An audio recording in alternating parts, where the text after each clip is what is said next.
All right, so we're recording. So again, if you click on Unit 4, and then class materials, and then worksheets, and right at the bottom it says more Unit 4 Chapter 2 review, more Unit 4 Chapter 2 review solution key. That's a good place to go if you're looking for more practice tonight. And I'm actually going to pull that up, and that might make sense for us to do some practice from there. Let's see, I'm going to my pre-calculus folder. Shoot, here we go. Come on. Pre-calculus 4 test. Nope. Spring semester Unit 4. Yeah, more Chapter 2 review. And we'll do some long division from this because JP just asked about that. Okay. So I think there's some long division in this. If not, I'll make one up.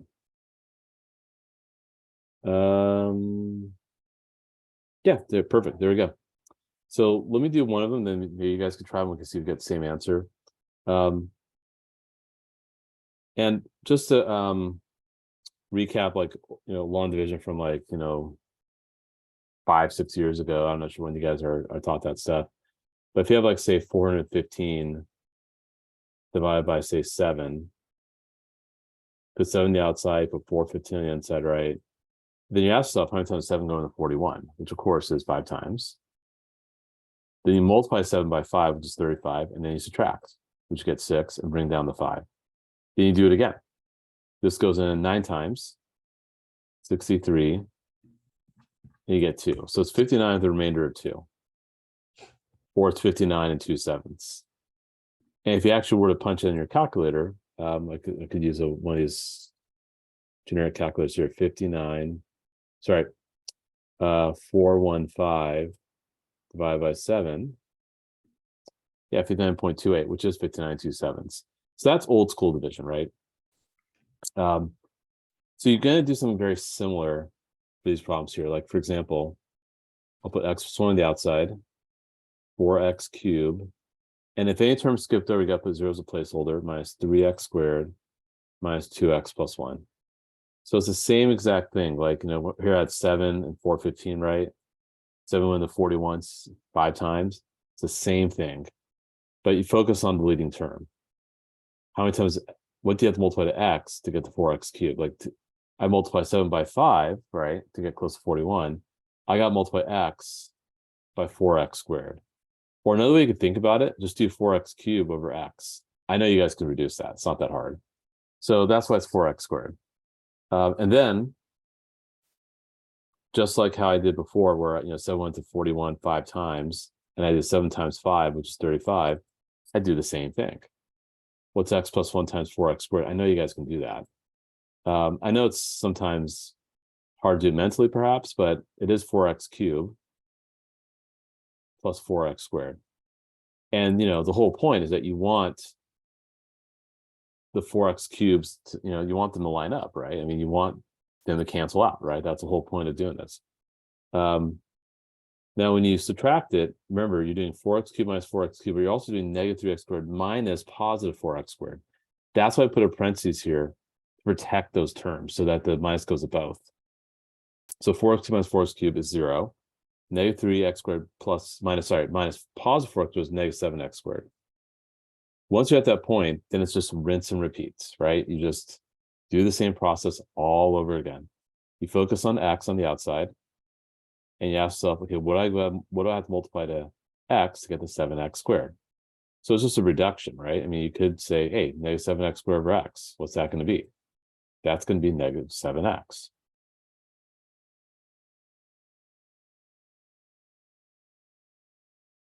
And then multiplies x plus 1 by negative 7x, which is negative 7x squared.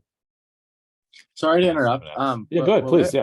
Will it always because I know there were some examples where we had 4x cubed and or maybe it was 4x to the 4th power, and then it would skip minus 3x squared. Yes, right. Will it always match up to where yes the second? Okay. Yes, it will. Yeah, and then you subtract again. Negative 7x squared, negative 7x squared cancel. Negative 2x minus negative 7x is 5x. Bring down the plus 1. And then lastly, you multiply x by 5 to get to 5x. you get 5x plus 5. Subtract these suckers, you get -4. So it's -4 over x plus 1. So the final answer, which I'll highlight in green, is all this. Now, I'm not going to ask you guys to do a problem like this from scratch. Like, here's two polynomials, got to divide them using long division and show me the whole process in all its glory. I'm not going to do that. Instead, it's going to be something that's like already worked out, and there'll be like an error, and you have to spot the error and fix it. Actually, that is what I'm doing. So there's no surprises. But you do need to be familiar with how the process works, right? So now, and I just recorded this, so you can watch this recording after we get done. I'll upload right away. I'll put it to our playlist. I'll even email you guys a link too, and put into as an update in Schoology. I'm a bit lost as to where that -7x squared came from. Oh, that's because let's back up. This is the beauty about Zoom, right? You could undo. That's right. Let's go back in time.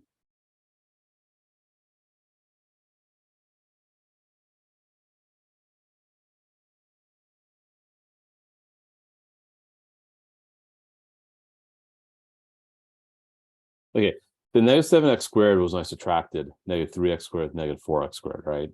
Sorry, -3x squared with 4x squared. That was just that's what this -7x squared came from. That was just from subtraction, right? Oh yeah, Right. gotcha. Thank you. And then you multiply x by -7x, right? And then you multiply x plus 1 by -7x, which is -7x squared minus 7x, and you bring down a -2x. And then you just repeat the process. Sorry, can you finish it from there again so I can Yeah, see? sure, of course. Because I also want to show you guys so you can check your work. So -2x minus -7x is 5x. Bring down the plus 1. Multiply x by 5. You get 5x plus 5. Subtract. Put this in parentheses. You'd be OCD with the parentheses. -4 over x plus 1. Now, how can you check your work? How do you know we've done this right? Well, in essence, what you're doing when you got yourself 4x cubed minus 3x squared -2x plus 1 all over x plus 1. What if you let x be 0, right? If I were to plug into this expression, which is the original, I get 1 over 1, right? Which is 1. What if I plug into what I see in green here? I have 4 times 0 squared minus 7 times 0 plus 5 minus 4 over 0 plus 1. Those go away. You get 5 minus 4, you get 1 again. So those expressions should give the same numbers if you're plugging some random number into each one, right? So that's how it's done. I'll let you guys practice part B. You can also check using synthetic division too. And the answer key, this is also in Schoology too. Under Unit 4 folder, then class materials, then worksheets. But yeah, I mean, you can see the process. Well, let me hide. Well, yeah, I think you can still see. But you could see, like, yeah, that's what we got. And then you had a remainder. So yeah. So why don't you guys, if you want to try it right now, and then we can check the answers afterwards, or you can check in Schoology. If you want to try part B, just make sure you got it. And now I can field another question. Is there another question someone wants to ask? Yeah, can we do graphing? Sure. What kind? Like that x squared over like something that's less on the bottom. Yeah. So rational functions. So now this packet, unfortunately, doesn't have that because that's the 6th section of this unit or this chapter in the textbook, and yeah, this only up to the 5th section. So I'll make one up. It's not a big deal. Actually, I could do one for my. No, I'll just make one up. Okay, so again, feel free to do part B. I'll leave it up here, but I'll use the space over here for tackling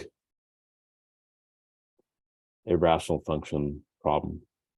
So let's say y equals, try to think of a really juicy one here. X squared minus 1 over, let's say we have x cubed plus x. Let's say we got that. Okay. Well, first off, you probably should factor. That would be my recommendation. X minus 1, x plus 1, plus x, x squared plus 1. Very nice, right? We're done. We're done with the factoring there. Then I'm gonna have a table that you have to fill out. And the table will say, hey, here's, find me the x-intercept, find me the y-intercept, find me the VA, find me the HA. And we may have to make a table, but we'll worry about that later. The x-intercepts are easy. It's just what makes the top 0. And it's pretty clear. It's 1, 0. And -1, 0. Right? Not that hard. Y-intercept plug in 0 for x. The problem is going to be divided by 0. We'll have -1 over 0, and that's a problem. We can't have that. So it's none. The VA is what makes the bottom 0. Definitely x equals 0 for sure. That's also why we don't have y-intercept. But then this can't be 0, because if you set that equal to 0 and solve, you're going to have an imaginary number. And that's a problem, right? So that just x equals 0. And finally, the HA, when the degree of the bottom is higher than the degree up top, it's going to be y equals 0, because if you let x get really large, the x cubed dominates, right? Like if you plug in 100, I'm going to have 100,000, right? No, I'm going to have a million. If I plug in 100, I'm going to have a million plus 100. Top is just 1,000 minus 1. So overall, it's a small number. And then I'll do a graph.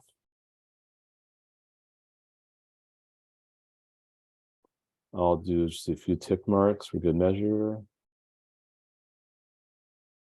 We'll have to make a table eventually. Let's use green here. So vertical asymptote, easy peasy. Horizontal asymptote, y equals 0. And let's use a different color for the points in the graph. So 1, 0. -1, 0. Now, this is a little crazy, but I may want to make a table. Just kind of see what's happening. So let's say I have like 2 and negative. So if I plug in 2, I get 3. What the heck do I get? 3/10. Plug in -2, I get -3/10, I believe. Yeah. So if I plug in 2, I get 3/10, which is really small. Here I get -3/10. Probably wouldn't hurt to maybe just plug in, and trust me, numbers I on the test are much easier. I just wanted to give you guys a really juicy one here. If I plug in 1/2, you can kind of look at it like this. If I plug in 1/2, the top is going to be negative, clearly, but the bottom is still positive. So my guess is the graph will look probably kind of like this. It creeps up and then kind of just goes towards the x-axis. And kind of likewise over here, if I plug in -1/2, I have 2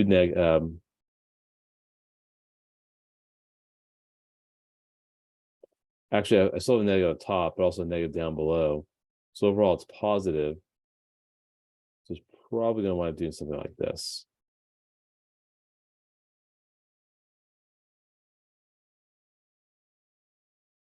Yeah, so that's, but again, it's just the same analysis, right? X-intercept, y-intercept, vertical asymptote, horizontal asymptote. Put those on the graph, make a table, get some other points, and make sure your graph is going against the asymptotes. But you can cross them in the middle. It's just the horizontal asymptotes really more about the right and left ends. And then, of course, make sure you're going against vertical asymptotes. Are you going to ask about the domain and range as well? Let me check. Hold on. There's a question in chat. Hold on. I got all these papers here.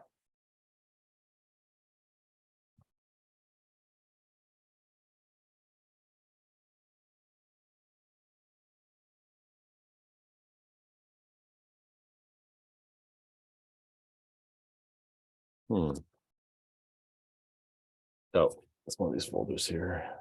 Here we go. Mr. E, what notation are we gonna use for end behaviors? A limit notation. Okay, so like the lim infinity. Yep. F of x approaches. or- Totally. Yep. Let's see here. The rational functions graph.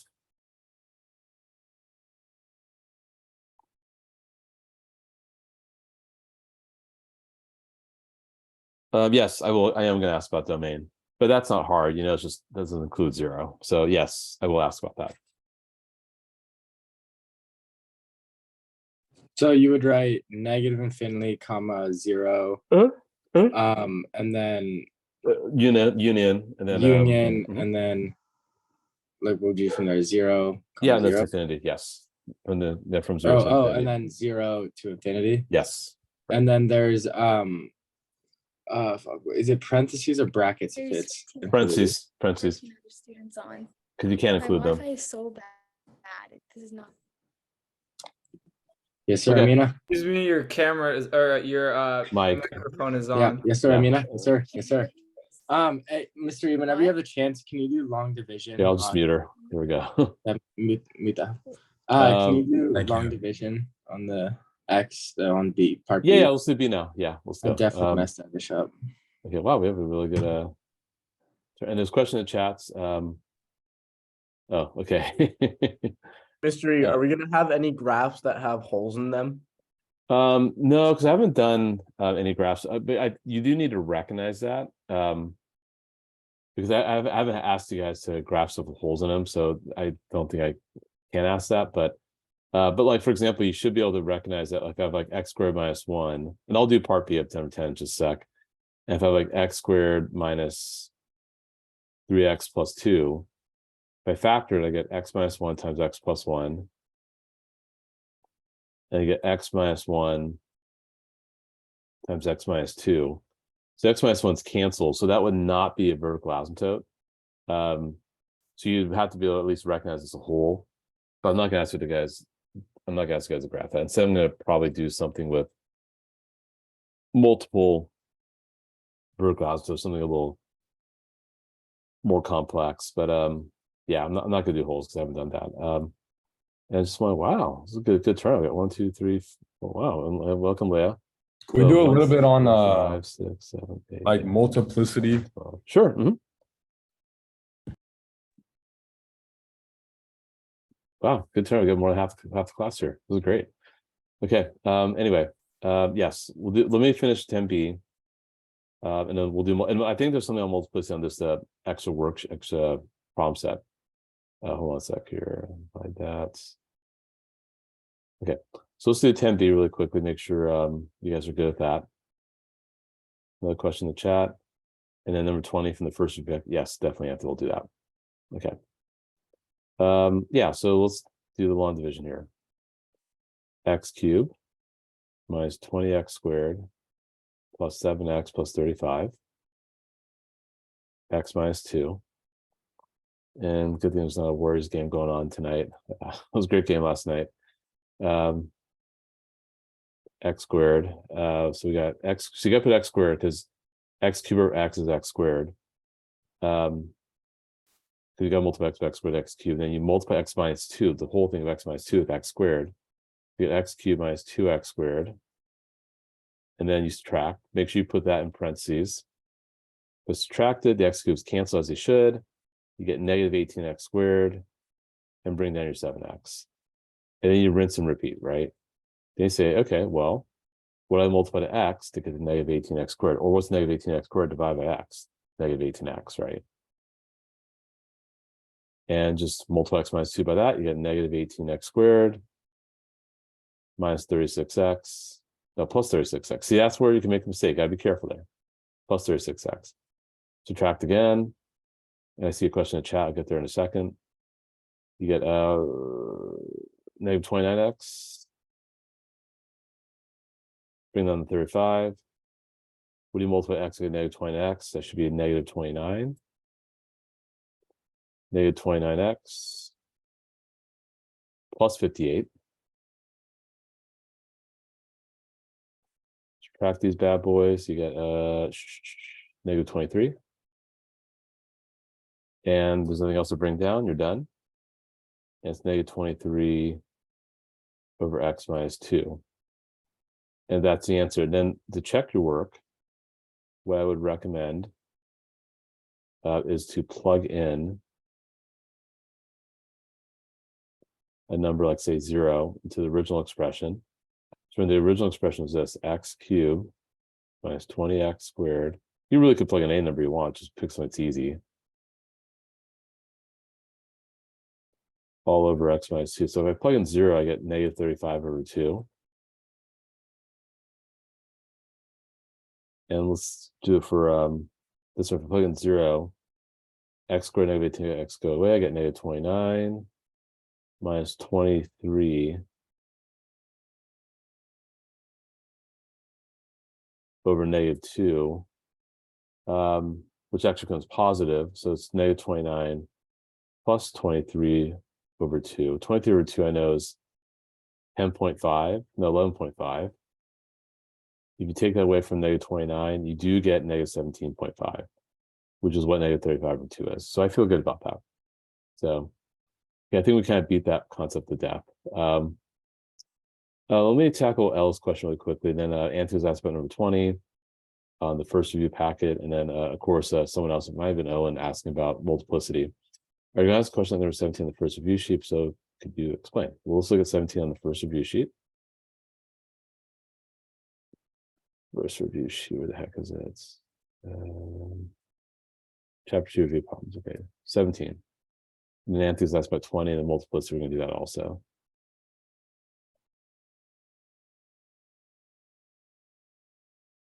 What's 17 about? Yeah, totally, 100%. So there's going to be something, you know, I'm not going to like, you know, I haven't quite revealed every single question I asked. Did you write this review? I did, guide? yeah. Yeah. Actually, hold on a sec. Let me show you where it came from. This is from, the movie came out in 2008, I think, 2009. Yeah. If you give me the right mood, I could quote several lines from that movie. So it's gotta be organic though. Hold on a sec. This is pre-calculus. That is it, pre-calculus, 2012, 2013. Spring semester, I think it was my unit 3 test. I might have been unit 2.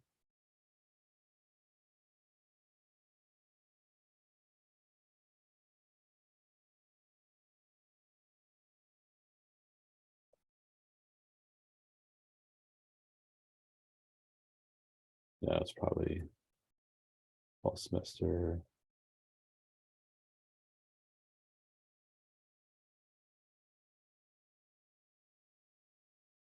I'm not sure where it came from. I know it came from somewhere, but anyway, I had another question that was with Step Brothers, but anyway, let's go over that question. So yeah, there's a lot of fluff here. So just focus on this equation here. You can factor out a negative x, right? So it's x cubed plus 1. So I could give you a question that's kind of a little bit different, like not quite seen format wise, but conceptually should be fine. So now that I factored it out, first of all, I know my end behavior is going to be down. That's the first thing I know, because you have an even exponent as your degree, negative leading coefficient. So eliminate C and D for sure. And you would just explain that yeah, we're given our leading term, our end behavior is down. And then this has an x-intercept of 0. Wait, why can you eliminate D then? Oh, sorry, my bad. I just said C. My apologies. Sorry, I didn't see that. I thought it was up. That's up there, JP. Appreciate that. On catches. There we go. Ooh, And then the other ones is gonna be -1, right? That x-intercept. Because if you set that equals 0, you have x cubed equals -1, you got cube root. So it's only going to cross, it's only have 2x intercepts. So I don't like, well, can't say I don't like b, but I don't like b because b is going to have a bounce. And these don't have multiplicities of that are even, right? You have -x, which is an exponent of 1. You have x cubed plus 1, which is an exponent of 3. So you don't have any even multiplicities. So b is out. And because I have a negative x-intercept, that's why I don't like d, because d has a positive x-intercept here. And that's why it's A. So it's just a matter of finding your x-intercepts and end behavior. That's all it is. And then, what eliminated D or B? the bounce, Mm. because you'd have to have a factor that's squared. Like I'd have to have x squared for this part, and this part would have to be like, first of all, positive x-intercept, like say x minus 2, and then that would have to be squared. Okay, And I don't have that. So that's about 20. So Anthony asked about that, and then and this kind of takes care of the multiplicity question that I think Owen asked about, but we could do more multiplicity work after this. But this is a good one. This kind of helps you understand multiplicity and tackles Anthony's question about number 20. So you have 3x intercepts. So let me do some tick marks here. And then let me locate -2, locate +3, and locate 0.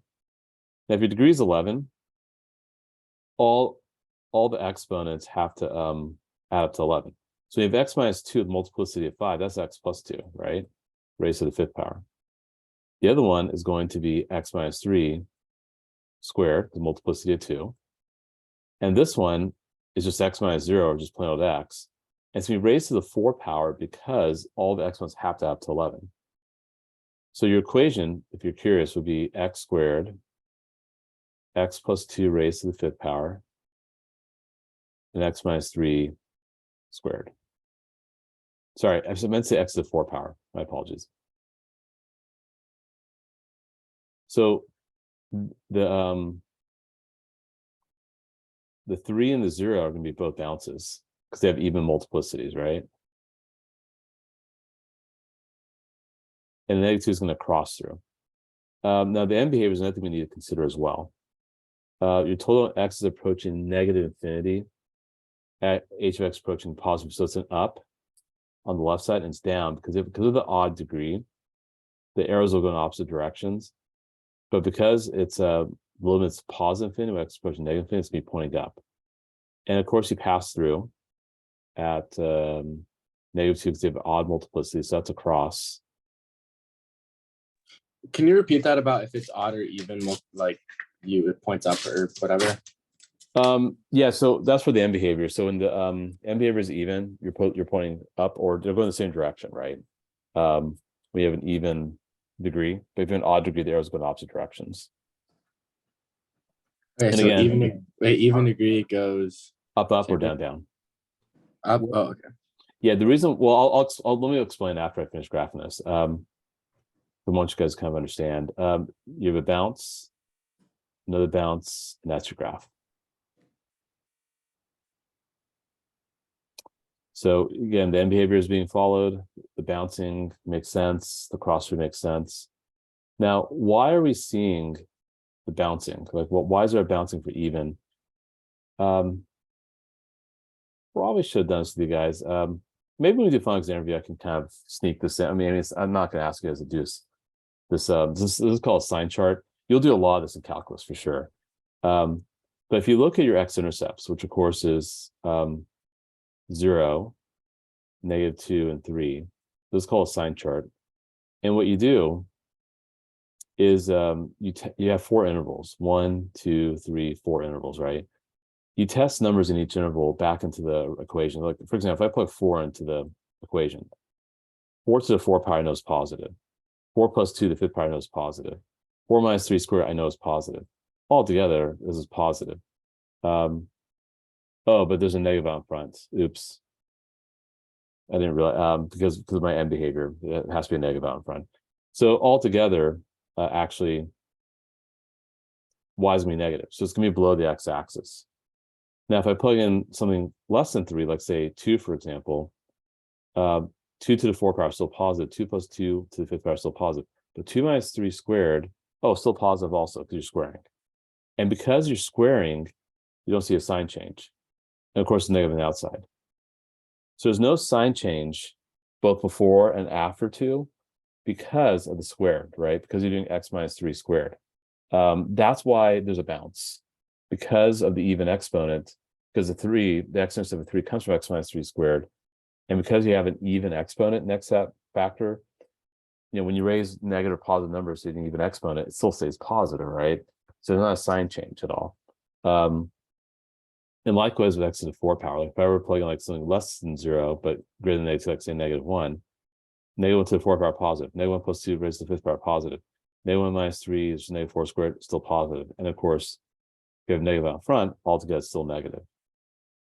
And the only time we see a sign change is over here by plugging in, say, -3, -3 to 4 power positive. The -3 plus 2 raised to the 5th power, now that's negative. And then, of course, -3 minus 3 squared, positive. But you have the negative on the outside, so you have negative, positive, negative, positive, altogether is positive. So anyway, I probably beat that one to death too.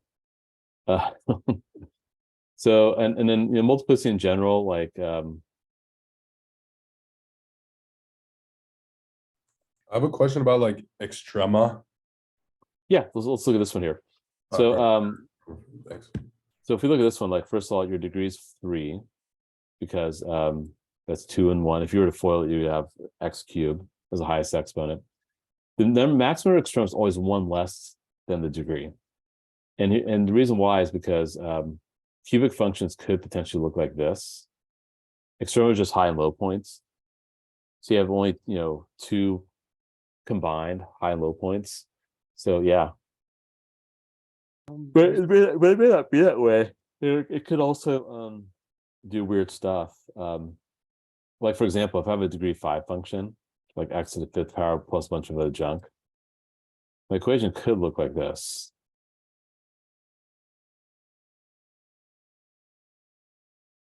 Where I have 1, 2, 3, 4 extrema. But you know, it could also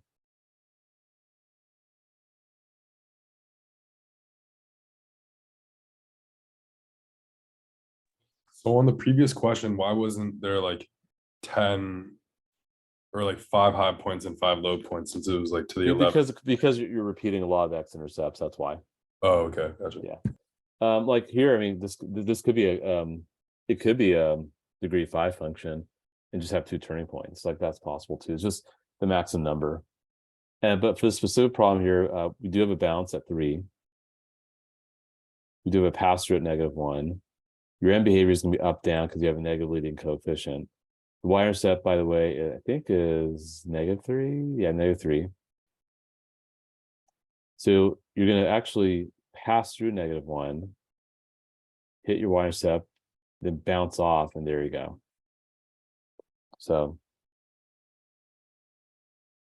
and again, you're bouncing at 3 because it comes from x minus 3, which is squared. By plugging, like, say 3.01 or 2.99, because of the x minus 3 squared bit, you're not going to see a sign change there, right? So that's what's happening. Can you briefly go over the a term in there, like -1/3, and how that changes things? Yeah, that's the end behavior. So if it was positive 1/3, then the graph would have done something like this. Actually, to be more specific, if it was positive 1/3, my y-intercept would have been positive. That's why the y-intercept kind of helps, to help with consistency. So if it were that, positive 1/3, then here's your graph.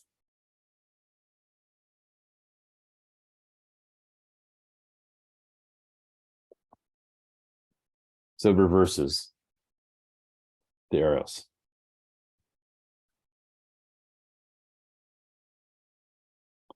Okay, and again, I am recording this, so so this could be helpful. I mean, obviously, I want you guys to go to sleep too, but you know, we'll keep going as long. Well, I'm not going to go too late, but you know, I did earmark this till 10 o'clock tonight, but we'll see how we do. But once I get off, I'll make sure I'll download this and upload to school. I'll share the link, but also it's on the playlist too. Just, you know, the playlist. I've been doing my best to upload stuff to it. If you click on the unit 4 folder, What does the Chapters. 1/3 have an effect on the graph? Like, what does that do? the one third does not. It's just whether it's positive or negative. Don't worry about the Oh, number shoot, itself. okay. Yeah. And Yeah, if you can it's see- positive, if Mhm. it's positive, it's facing up. Well, it depends if you have an odd or even exponent. But yeah, so you can see the playlist is right here. If you click on it, I'll put the next video in that playlist. Yeah, I mean, it all just depends on Okay. And then real quick, whether you you have don't, even odd or even exponent. So yeah, go ahead. you don't have to show this, but for Mhm. synthetic division, Mhm. when do you have a remainder? Because I thought it At always the kind end, of at the final number. Okay, so the final number, and if there's stuff left over, then that's just the remainder. right. Okay, because I thought it Exactly. always had to equal. I thought it always had to equal 0. Oh. So that's about number 19. Okay.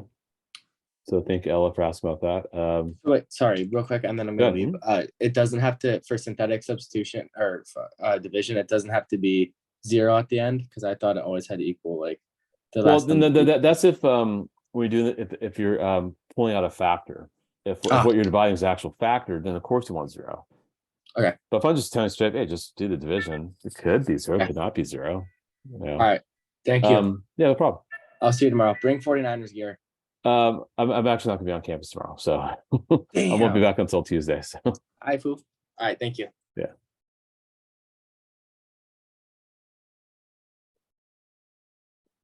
all right, list all possible rational zeros. So that's what we talked about a while ago. This whole P over Q thing. P are the constants of the P are the factors of the constant, Q are the factors of the leading coefficient. So your constant is -2.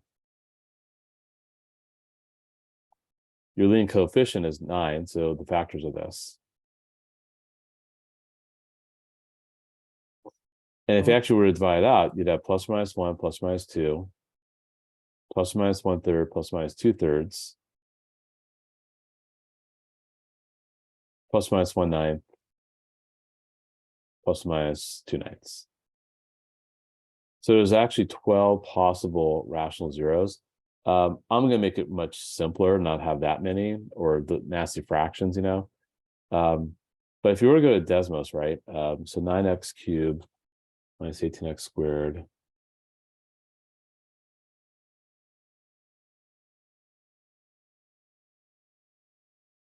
So y equals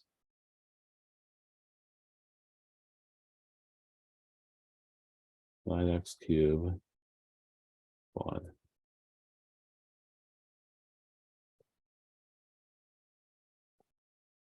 Terrible short-term memory. Plus 11x minus 2 plus 11x plus 11x minus 2. Yeah, if you kind of like zoom in on that. Yeah, 0.33. Let me clear my screen for a sec. At 0.33, 0.667 2/3, and 1. So you can see how that could be informative of like where this is going to cross the x-axis by doing that theorem. Question in the chat. Yeah, I mean, I think it's just identifying a hole. I think that's really the big thing. So thank you, Leah, for asking about that. Yeah, and I mentioned at the beginning of the review session, but I'll talk about it again really quickly. Yeah, I'm not gonna ask you to graph stuff with holes because we just haven't done any practice of that. I don't think that's fair for me to do that. We do need to understand what a hole is. So let me give you another example. Let's say I have like x squared minus 4 over say I got x squared plus 3x plus 2. Yeah, let's do that. So you have x minus 2 times x plus 2 up top, right? And down below, you have x plus 1 times x plus 2. Because x plus 2 is cancel, that gives rise to a hole. So your vertical asymptote would just be x equals -1. X equals -2 would not be a vertical asymptote due to the cancellation. More specifically, the reason why, and actually, I got Desmos open, so let's graph it. So let me graph the original x raised to the second power minus 4 divided by x raised to the second power plus 3x plus 2 Okie dokie. So you see I only have one vertical asymptote, that being at x equals -1, right? X equals -2 is not a vertical asymptote, but if I were to trace -2, I'm going to slow down just a tad. See, it says undefined, a hole shows up, right? So the cursor, the dot was all solid until I got to -2. Here we go. And so it's a hole because if you plug in values close to -2 for x, like if you put like -2.01 or -1.99, ultimately y is going to converge towards 4. It's not going to be going up towards positive infinity or down towards negative infinity as we see with vertical asymptotes. So that's how you identify a hole when it cancels out. But more specifically, it's because as you get closer to whatever makes that factor 0 that you just crossed off, y is converging towards some number, not going up or down towards positive or negative infinity. That's a real reason why. And other things you're definitely going to explore. It's called a point discontinuity, and you'll talk about that when you're in calculus for sure. But I need to make sure we have a discussion about it, that you can recognize it. So I'm not going to ask you to figure out how to graph that stuff. So anyway, yeah, that's what's going on with that one there. Hope that makes sense. So just recognize it. That's why I really, I'll like identify which one's a vertical asymptote, which one's the whole. Mr. Almashri, Good, yeah. can you go over like M and N for finding the horizontal asymptote? Yeah, totally. So let me go to actually go to our notes maybe. Let's see here. You could use 2.6 Yeah, 2.6. Yeah. or I know. 2. Yeah. So let's see here.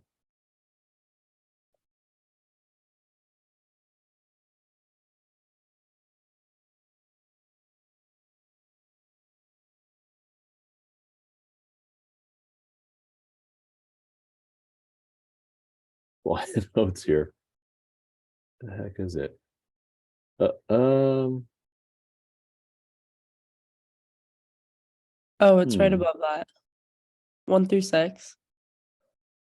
No, that's just a solution key. That's okay. I'll just make up something. Yeah. Practice problems. Well, I guess no.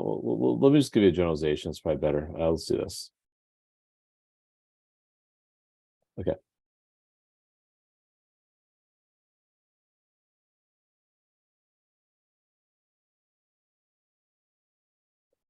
Yeah. So anyway, generally speaking, rational functions look like this. You have a polynomial up top, polynomial down below. That's what we call it's a ratio of two functions, or more specifically, a ratio of two polynomial functions.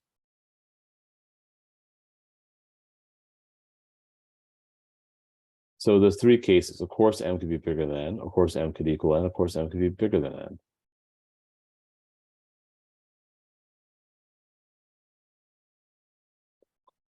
When m is less than n, your horizontal asymptote is y equals 0. Y equals 0 is the horizontal asymptotes.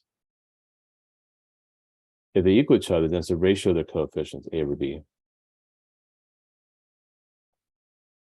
is the horizontal asymptotes. If n is bigger than n, there is no horizontal asymptotes. And I'm not going to ask you to find it, but you'd have to use Wallin division or synthetic division. Instead,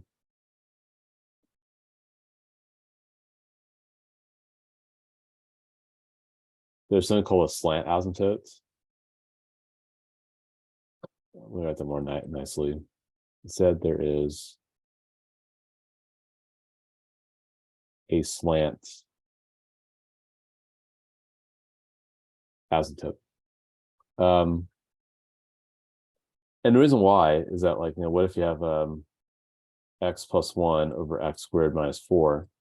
Clearly, m's less than n. And when you plug in a large number for x, like say 100, the top is 101, but the bottom is 10,000 minus 4. So ultimately the fraction is getting smaller, getting closer to 0. That's why it's y equals 0 for m less than n. If m equals n, let's say I have x squared plus 1 over x squared minus 4. If I'm putting like 100, I'd have 10,000 plus 1 up top and 10,000 minus 4 down below. I have 10,001 over 9,996. Ultimate fraction is really, really close to 0. That's why you take the ratio of the leading coefficients, which of course is 1 over 1. If I had a 2x squared, let's say I had a 3x squared. Look at that. Plus 1 over x squared minus 4, then it's going to be y equals 3, because if I plug in 100 for x and square, I get 10,000, then times 3 is 30,001, divided by 9,096. Altogether, that's getting pretty close to 3. And then finally, if m is bigger than n, let's say I have 3x cubed, or we'll just do x cubed, over x squared minus 4. That's going to be something called slant asymptote, because if x gets large, what's going to happen? You have, say you do 100 cubed plus 1 over 100 squared. The bottom is this. The top is going to be 1,000,001. So altogether, it's going to be a pretty big number. So it doesn't converge to some number, so it doesn't level off. So that's why you don't have a horizontal asymptote in those cases. And if you did want to find the slant asymptote, we didn't do this, but you would have to actually do long division. You'd have to break down that polynomial, and then whatever you get, I mean, and you kind of ignore the remainder part because you want x to get large, so the remainder part kind of goes away. Whatever's left over actually is the asymptote that the curve follows. But we didn't do that. We didn't talk about that. It's not really applicable in calculus, so we're not going to concern ourselves with that. But m's less than n, m equals n. We'll see those two situations, and of course, y equals 0 when m's less than n. Y equals a over b, the ratio of the leading coefficients if m equals n. Yeah. Still pretty good turnout here. Other questions you guys want to ask?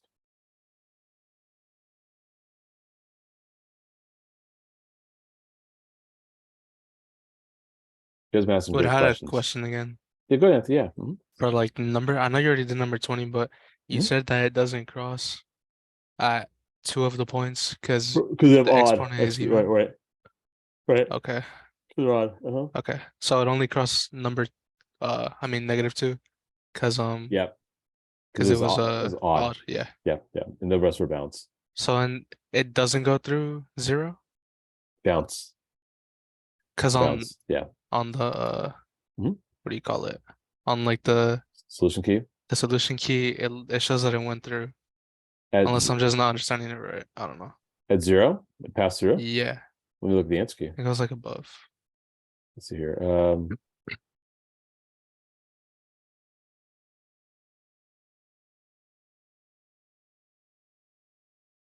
I messed up.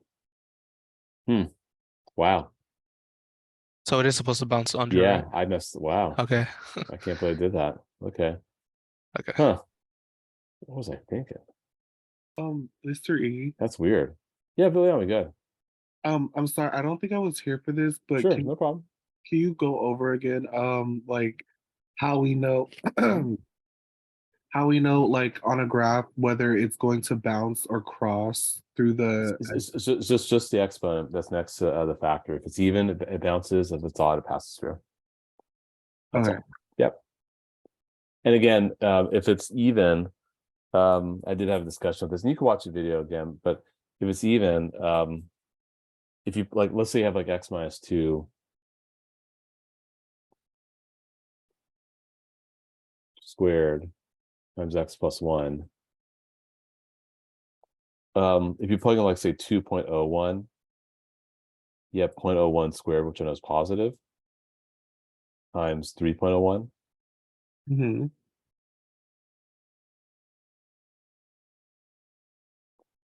If I plug in, say, 1.99. Then you have negative 0.01 squared times 2.99. It's still going to be positive, right? Because you're squaring a negative. So that's why you don't see a sign change for the graph, or there's a bounce at the x-intercept because of the square. Because when you're raising to an even exponent, it's never negative. Number 12, the first packet. Okay, great. Yeah, great question. We'll see that. Wait, sorry, mistake. Sure, So go ahead. Sure. Mhm. when it's even, it bounces. Right. It crosses. Right. Okay. Right. Thank you. But, yeah, but don't try memorizing it because you're going to drive yourself nuts. Really, just ask yourself if you have an even exponent, there's no sign change, right? Because if you plug in positive and negative numbers and raise it to an even exponent, like we multiply a positive or negative number by itself once, or an even number of times, it never changes sign. That's why you see the bounce. Whereas if there's an odd exponent, if you multiply something odd number of times, if it's positive, it's positive. It's negative, it's negative. And that's why you see the pass through, because then y changes sign from positive to negative or vice versa. That's really why. Number 12. I think I'll ask him for this one. So here I'll give you a 0, and you know what to do. You know to do it. 1, -7, 27, -47, 26. Bring the 1 down, you got 2, 4, -3, -6, 21, 42. I know I'm doing it kind of fast. I messed up. Let me do it again. 1, -7, 27, -47, 26. 2, bring the 1 down, multiply, add, multiply. Okay, now I don't know what I was doing wrong earlier. I copied it wrong. 34, add, -26, add. Okay, so you have x cubed minus 5x squared plus 17x minus 13, right? Now, if you do factor by grouping, meaning if you group the first two and last two terms, and you can actually see that, oh yeah, I can pull out common factors and I can factor by grouping, great, do that. But you can't, and I didn't give you another x-intercept to use, and that's 13, by the way, sorry about that.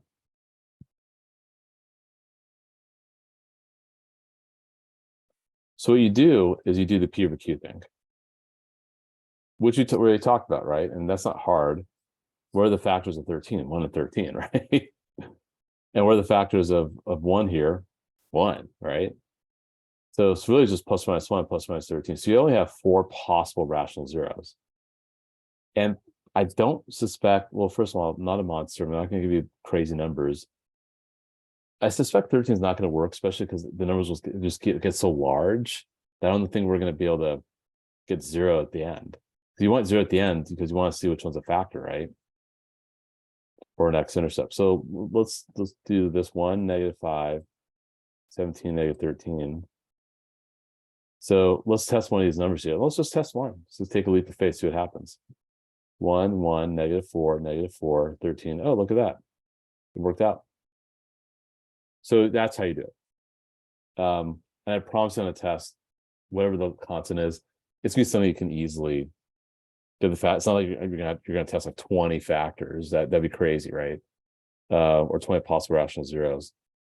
And at that point, then it's a quadratic. And I know you guys could do quad form. You guys did that repeatedly in algebra 2 and also in algebra 1 in middle school. So use quad form and get your answer.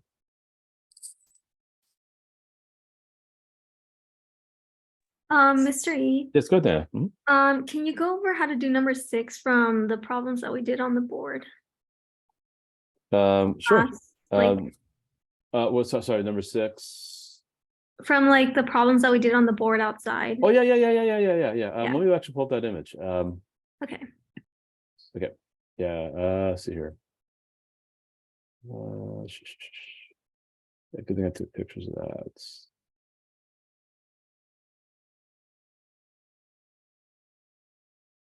Okay, let's zoom in. Yeah, so this is kind of like thinking backwards a little bit, like, okay, well, I give you some information about an equation and you gotta provide the equation.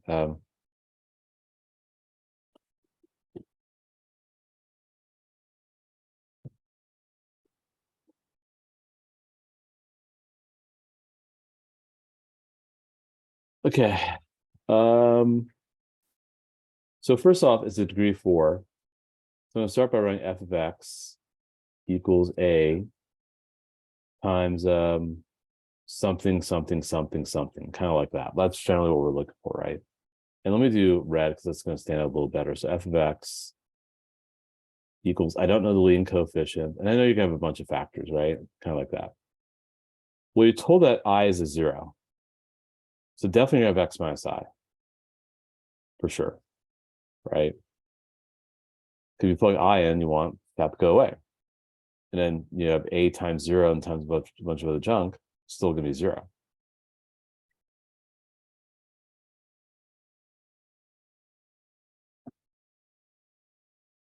Now, if that's true, if you have x minus I, and this is using previous knowledge that you guys have to tap into. You're gonna have x plus I also. Because otherwise you're gonna have coefficients with imaginary numbers. You want real coefficients. You have to do the conjugate so things cancel out nicely. And then you told -3 is also 0, but the multiplicity of 2. Oh, you can't read that. Shoot, that got cut off in my photo. So that's maybe if you can't read that. Oops. But it means that you have to have x plus 3 and its multiplicity of 2 to get squared. And then what you do is you have to find what a is, and they give you some more information, some things you can plug for x and y. Before I do that, though, let me actually FOIL this. Here are the i's. You get x squared plus 1. And that's x plus 3 squared. I trust you guys are fine with foiling after that, but what we'll need to do is plug in 16 for f of x and -1 for x.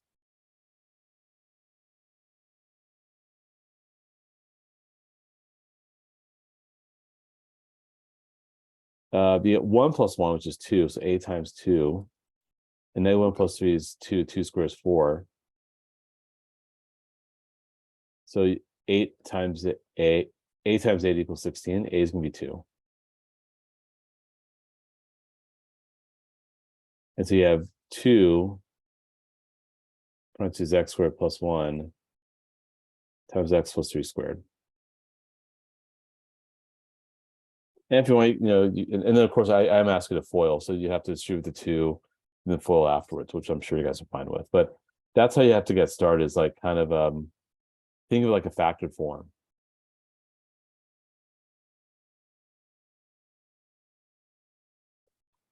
Other questions?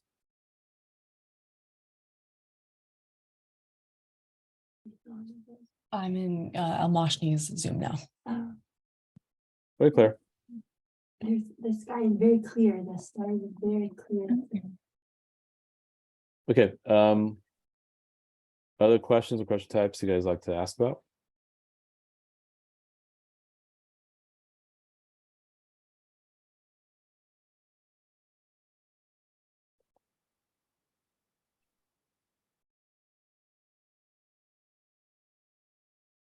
No.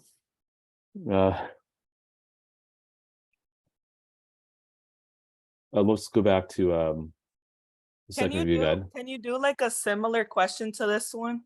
Yeah, let me think of one. A good question. Okay. Let's look at the second review pack and see if I found it similar. And have you guys try it. So Claire, I did do long division at great length, no pun intended. Early, but I'll do it again. But let me take her some like number 6. I think that's a little more critical right now. And I am recording this, but I'll do one with you once we get close to the end of the call, because we'll wrap stuff in about 15-20 minutes from now. So let's see here. Let me close this down. Let me look at the second packet. The other packet I shared. And by the way, for those who are C period students, I did put up another review problem set in Schoology. It's called just more review problems. If you go to Schoology and click on class materials, worksheets. Yes, right there. And I did give hard copies of D period because that's my realized I could, I was able to make that for them. Yeah, so let's go to this one here, more review problems. something similar to what you just talked about.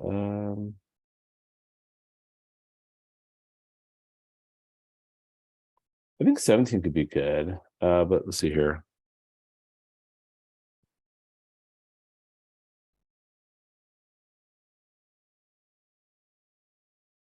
I think these are good too. I like, yeah. Let's look at let's maybe start with like 17 here. No, we'll do the ones on that following page. Yeah. So let's say you got let's just look at A. So you have 3 is a 0, right? So you definitely have x minus 3. 1's a 0, you have x minus 1. 3i is a 0, you have x minus 3i. And if you have an imaginary number, it's got real coefficients, it must also do its conjugate. If you FOIL it, you get x squared minus 4x plus 3.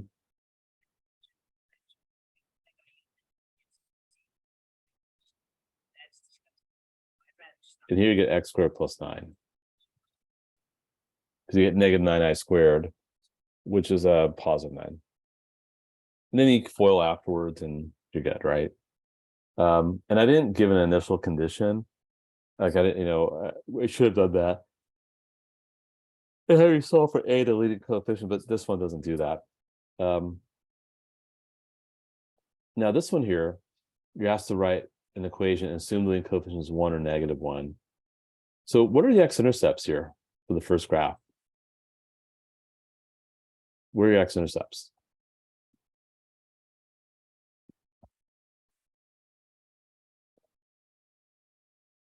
Those, right? So you have x plus 2, x plus 1, x minus 1, and x minus 2.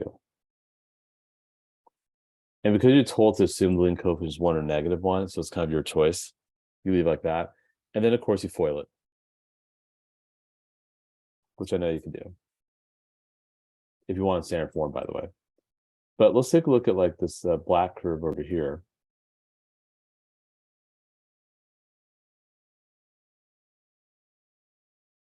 It's pretty clear as a bounce at negative 2. So I'm going to do x plus 2 squared.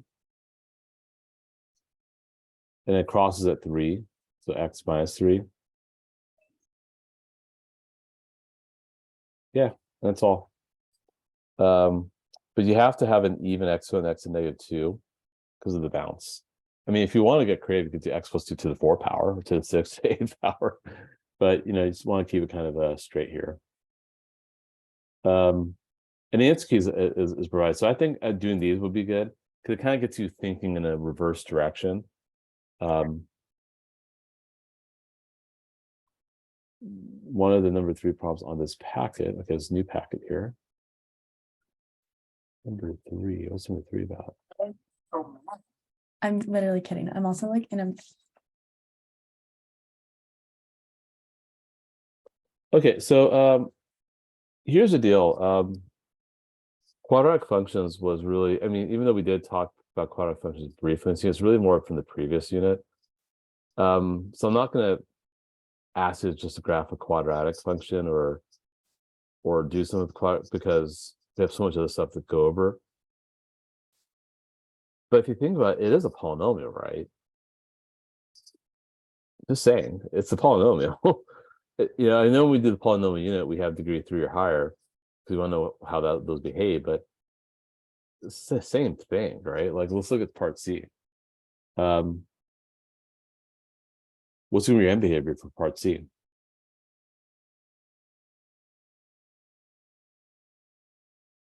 Down, down, right? And then, yeah, just factor it if you could. I'll factor out negative. X minus 3, x plus 1, I believe. And yeah, here's 3. Here's negative 1. And then it's up because it's a quadratic, sorry, it's down, down, right? And if you want to find the vertex, you could. I mean, the vertex is half between your x-intercepts.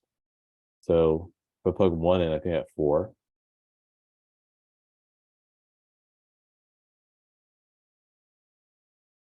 Yeah, so it's not that much different. I mean, sometimes you could look at transformations, like part A, for example. But you can still do the same thing, like just see what the degree is and the end behavior, and then x-intercepts, and yeah, plot your points, and you're good. But I'm not gonna ask that specifically because I do need to test the concept of synthetic division, and it's easy. Obviously, it's more doable with a much larger exponent than 2. So yeah, just something to think about.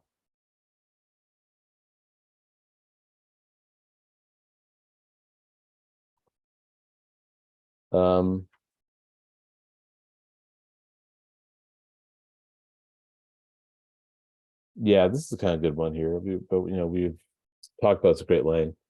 I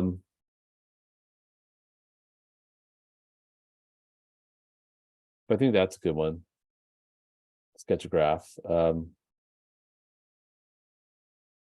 don't you guys try that, and then I'll show you the answer, or you could check the answer key in Schoology. That's a good one to do because I'm going to give you something kind of like that.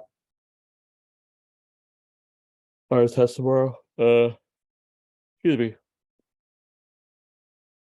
And then Claire, I'll go to the long division in just a sec. How many people I got here now? Oh, still a decent number of people. Okay. But yeah, why don't you guys go and try? So let's figure out the end behavior. Let's find the zeros and multiplicity. So you're gonna probably want to factor by grouping.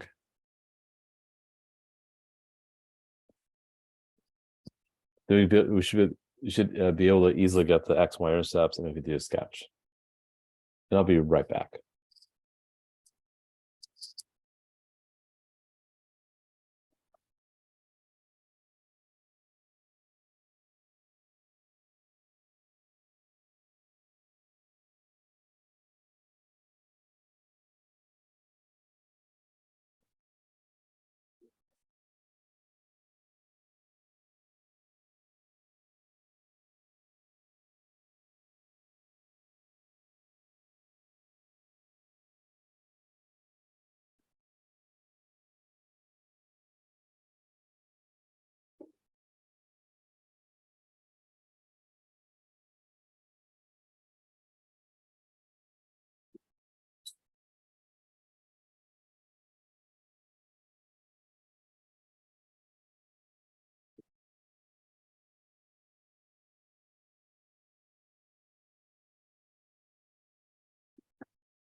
Okay.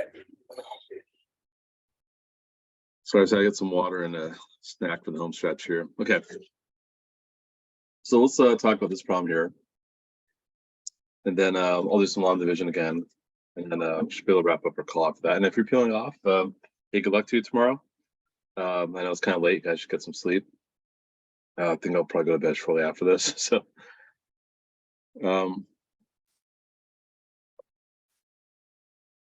right. So your end behavior, and I'll ask you to write a limit notation.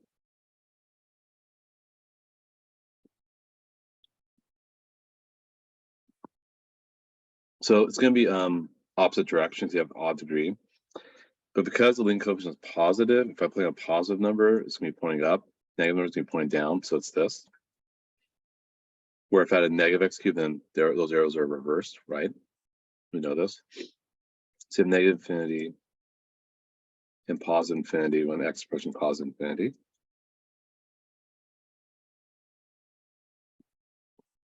You can factor this. You don't have to do synthetic division here. Factor out x squared, x plus 2. Factor out -1, x plus 2. So you have x squared minus 1, x plus 2. Factor out even further, right?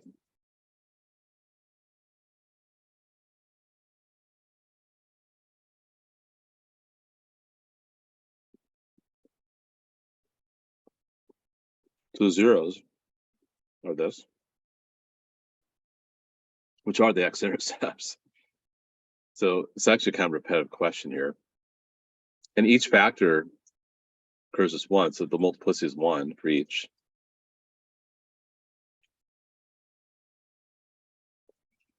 So there's going to be crossing, there's going to be no bouncing.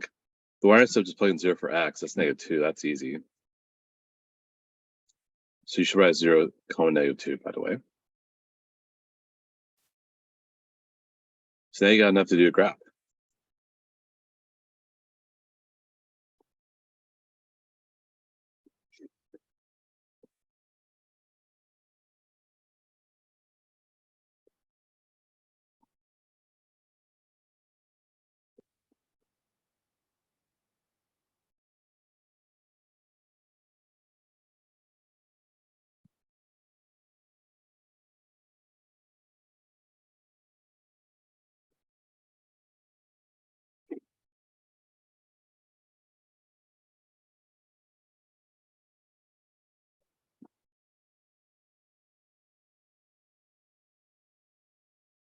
And the y-intercept is what? -2.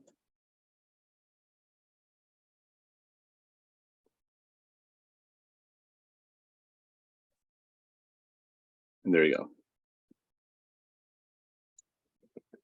So definitely there'll be a question kind of like that, with those parts. Okay, long division again.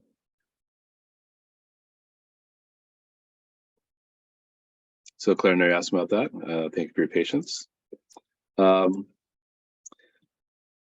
if I sound like a broken record, I've done this a few times, but it's okay. I'm gonna power through this. So let's say just in general, like from back in the day, we had to do long division. Let's say like 415 divided by 6, right? How would you do that? You would put the 6 on the outside, 415 on the inside. Figure how many times 6 goes into 41, which is 6 times, by the way. Subtract, get 5, and bring down this 5. And that's, so how many times does 6 go into 55? 9 times. That's 54. Remainder, of course, is 1. So you get 69 plus 1, 6, right? Well, oh, why is there water there? Hold on a sec.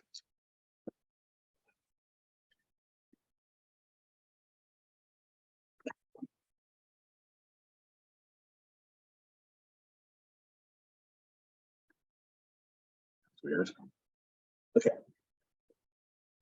So, yeah. Anyway, so you do something similar for polynomial division.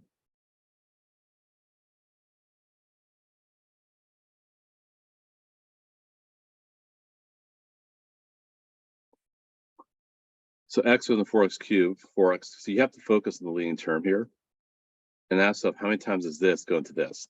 Or really, you just divide that term by x, right? Which is 4x squared. Just like you did over here. How many times 6 go into 41? 6 times, right? So it's a similar thing. And then, you do 6 times 6, which is 36, and put it down here. Same thing. You do x plus 1 times 4x squared. X plus 1 times 4x squared is 4x cubed plus 4x squared. And you subtract. Just like you did 41 minus 36, right? And bring the 5 down. Same thing. But you have to make sure, because now you're subtracting several terms, you got to put in parentheses to protect it. So the minus goes up all terms. So 4x cubed minus 4x cubed goes away, as it should. Negative 3x squared minus 4x was negative 7x squared. And then bring down the negative 2x. Just like you brought the 5 down over here. And rinse and repeat. What do you multiply to x to get to negative 7x squared? Well, I know,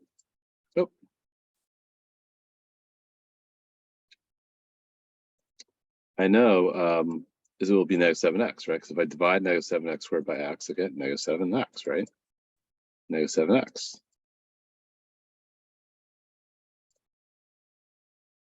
And then you multiply this by -7x, which is -7x squared minus 7x.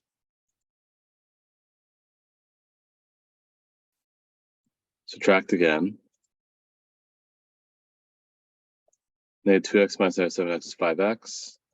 Bring down the 1, rinse and repeat. 5x plus 5. Subtract again. You get -4.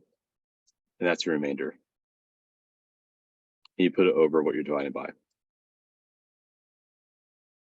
So it's really the same thing. Let me solve this over here.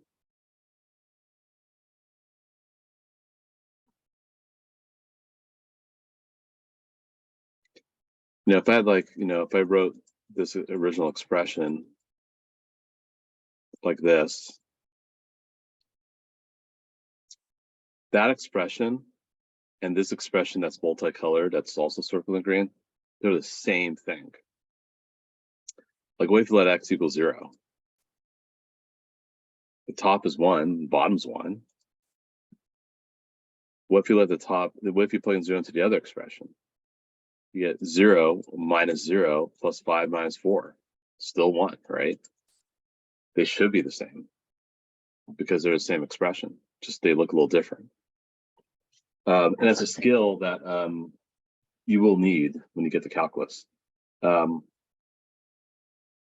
can do synthetic, obviously, but synthetic would only, it's a little more limited. It only works when you're dividing by a 2-term expression with x and some number. If you have x squared, forget about it. If you have like 2x or 3x or 4x or a coefficient from x is not 1, you can still do synthetic, but you'd have to pull that out first and then do synthetic, but you can do log also. Okay. It's almost 10 o'clock. I'm pretty wiped out. Any burning questions? Anything else that you just want to ask? Brenda's call, and I will upload. It looks like we just have 3 of you guys left. Let me actually stop the recording.